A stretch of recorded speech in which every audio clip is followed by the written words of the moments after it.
বেগুন ভাজা দিয়ে মাছের ঝোল খেয়েছেন অনেক রকম, কিন্তু বাসি বেগুন ভাজা দিয়ে মাছের কালিয়া কোনো দিন খেয়েছেন? দেখুন কি করে করি। চটপট 4টে মাছের পিস এনেছিল, বেশ বড় সাইজেই ছিল, হবে হয়তো রুই কিংবা কাতলা যাই কিছু। মাছটা ভাজতে ভাজতে আমি কিন্তু আলাদা করে মাছটা তুলে ঠুলে ওইসব করেন ঝামেলা করিনি। একটু জিরে, তেজপাতা, লঙ্কা ফোড়ন দিয়ে দিলাম। ওইটা ভাজা হতে হতে আমি পেঁয়াজ, রসুন, আদা, লঙ্কা, টমেটো আর একটু গরম মশলা সব পেস্ট করে দিয়েছিলাম। সেই মিক্সির বাটির মধ্যে একটু নুন, একটু লঙ্কার গুঁড়ো আর একটু হলুদ আর একটু জিরের গুঁড়ো সব দিয়ে মিশিয়ে নিলাম, যে ওর মধ্যে আলাদা আলাদা না দেবো।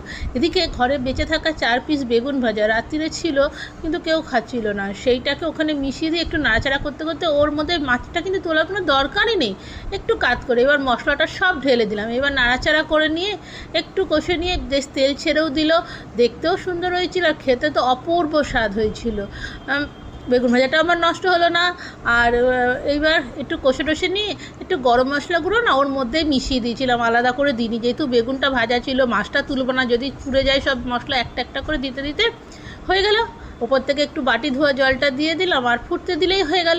এবার গরম ভাতে, আরে রুটি থাকলে রুটি পরোটা দিন না তার সঙ্গে, আর গরম ভাতে আর কোনো তরকারি লাগবে না, এই মাছের কালিয়া দিয়ে খেতে দুর্দান্ত স্বাদ হয়েছিল।